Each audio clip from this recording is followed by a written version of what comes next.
Let me live in this treehouse that I spent the last 4 years building, and the reason is incredibly stupid. As we already established, the county said I could build a treehouse, and the county keeps changed. The new guy said, hey, no, never mind, you need a permit for that. And that turned into like a 1.5-year battle, and they didn't want to give us a permit. And when they finally did give us a permit, they said, I want y'all to understand, the government is a corporation. The government cannot own land. The government, what they do is that they put a piece of paper over the land and they make these lines and they call it real estate.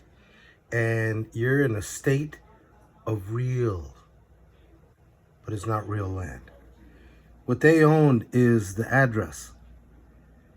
That's what they own. They don't own the land, but people are so ignorant to it that they give in and they go, oh, I gotta pay. And what shows you is that he gets to a point where he says he found a loophole. And the loophole was, why don't we just lay a piece of paper over the thing and make it a visible line? And that's a good loophole because that's exactly what they do. But because you're a corporate entity under the capitalized name, and you don't understand that you think you're a man, but in their perspective, in legalese, you're a corporation. And when they go to court and all that, they want that money. Understand that they do not own that land. They own the address and the name of the road, basically. You think you own it, but you don't own it because the road is public, right? Your land is private. You need to put up some private signs and put private signs. And also, when you get a chance, put that land under a trust, under your name. And then they really can't touch it.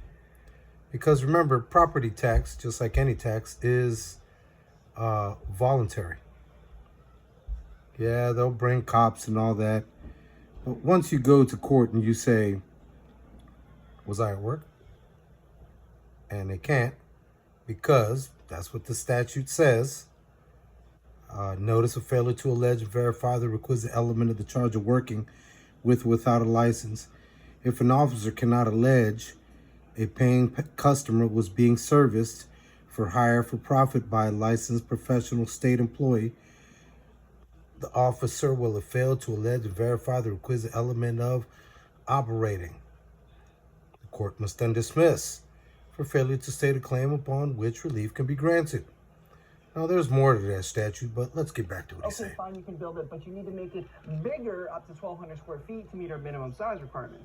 So we can tax you more. So we got the permit, and now there's a new problem. Now they say that my parents cannot build a house on the same property. On your land. Which is over 100 acres, by the way. That you paid for. Because now the tree house is the primary residence. With promissory notes. So we meet with the county again, and we're like, hey, so the treehouse is still only 750 Which land is money. We have not made it bigger, which means like real it meets money. your size requirements for an accessory structure, so we should still be able to build that's an awesome house over there. Nope, that's impossible. Why is that impossible? Well, because our ordinance strictly prohibits building the accessory structure before the main house. Ordinance, bullshit. Who's made that up? Yeah, but we're actually trying to build. Did you have a contract with them? We're trying to build with the state, with the So we're county? going circles and circles, and they're just like, sorry, it's impossible. You cannot build. You don't believe me? It's fine. You don't so my have dad's to. like, well, can we just apply for a variance? And he's like, yeah, you can, but they'll definitely deny it. And then I found a loophole. I said to him, I said, why don't we just divide the property on paper, draw an invisible line down the middle. There you go. That's what they do. A permit for this property, build their main house, and when they finish, we can reassemble the properties, and the treehouse becomes an accessory structure to the main house. Sounds like a good idea.